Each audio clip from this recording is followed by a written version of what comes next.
সাল্লাল্লাহু আলাইহি সাল্লাম আপনি সুমহান চরিত্রের উপর প্রতিষ্ঠিত, বলেন সুবহানাল্লাহ। এই চরিত্রের সাথে সম্পর্ক হচ্ছে রাসূলুল্লাহর আদর্শের, বলেন সুবহানাল্লাহ।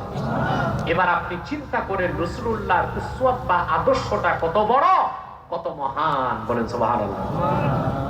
এই উসওয়াতের সাথে সম্পর্কিত আরেকটা জিনিস হচ্ছে সুন্নাত। আরেকটা কি? রাসূলুল্লাহর আদর্শের সাথে সম্পর্কিত আরেকটা জিনিস কি? সুন্নাত। জোরে বলেন কি? সুন্নাত। আমরা কি সুন্নাত চিনি? আমরা সুন্নাত চিনি না, হয়ে গেলাম সুন্নি। কি হয়ে গেছি? আর যারা সুন্নতের জন্য জীবন দিয়ে গেল তারা হয়ে গেছে ওয়াহাবি। এ হলো চোরের মার বড় গলা। ঠিক কিনা বলে? ঠিক কিনা বলে? যাদের মধ্যে কোরআন নাই, হাদিস নাই, পীর পূজা, মাজার পূজা, কবর পূজা, গান বাদ্য, সুদ, ঘুষ, দুর্নীতি আর দুনিয়ার সমস্ত শিরকে ডুবে আছে, তারা হয়ে গেল সুন্নি। আর যারা সুন্নতের জন্য জীবনকে বিসর্জন করে গেলেন তারা হয়ে গেল ওয়াহাবি। এই প্রতারকদের কথায় কোনদিন বিশ্বাস করবেন না মুসলমান। খাঁটি সুন্নি চিনবো আজকে, রাজি আছেন? তার আগে সুন্নত চিনতে হবে। কি চিনতে হবে? সুন্নত কাকে বলে? একজনকে দাঁড় করাই আমি, বলবে হুজুর দাড়ি, ঠিক কিনা? বড় সুন্নত কি?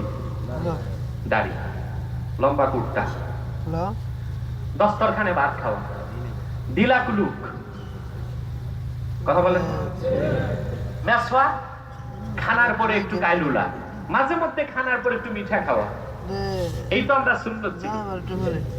এই কি সুন্নত? কথা বলে না। সুন্নতের সংজ্ঞা কি? সুন্নতের সংজ্ঞা আমি এমন এক ব্যক্তির সংজ্ঞা দিব যাকে আমরা সবাই শ্রদ্ধা করি। তিনি আর কেউ নন, তরিকতের ইমাম গাউসে পাক আব্দুল কাদের জিলানী রাহমাতুল্লাহ। ঠিক কিনা বলেন? যাদের মধ্যে শিরক আছে, কুফর আছে, পীর পূজা, মাজার পূজা, গান বাদ্য, তাদের সাথে আমার গাউস পাকের কোনো সম্পর্ক নাই। ঠিক কিনা বলেন?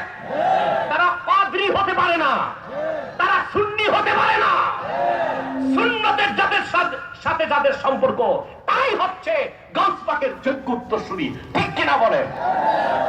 আমার গাউস পাক তার বিখ্যাত কিতাব গুনিয়াতুত তালিবিন প্রথম খণ্ডের 65 পৃষ্ঠায় সুন্নতের ব্যাখ্যা দিয়েছেন, মনে রাখবেন তো? গাউসে পাক আব্দুল কাদের জিলানী রাহমাতুল্লাহি আলাইহি গুনিয়াতুত তালিবিনে সুন্নতের সংজ্ঞা দিয়েছেন। তিনি লেখেন, ফাআম্মা সুন্নাতু ফাহিয়া মা সান্না রাসূলুল্লাহ সাল্লাল্লাহু আলাইহি ওয়াসাল্লাম। সুবহানাল্লাহ। আমি সুন্নতের সংজ্ঞা কম পড়ি নাই আমার ক্ষুদ্র জীবনে। ইমাম যাহাবী, ইমাম সুয়ুতি, ইমাম সাফাবি, ইবনে হাজার আসকালানি, জালালউদ্দিন সুয়ুতি, ইমাম যাহাবী সহ বড় বড় মুহাদ্দিসদের সংজ্ঞা পড়েছি, কিন্তু আমার গাউস পাক যে সংজ্ঞা দিবেন এরকম সংজ্ঞা কেউ দিতে পারেন নাই। তিনি লেখেন,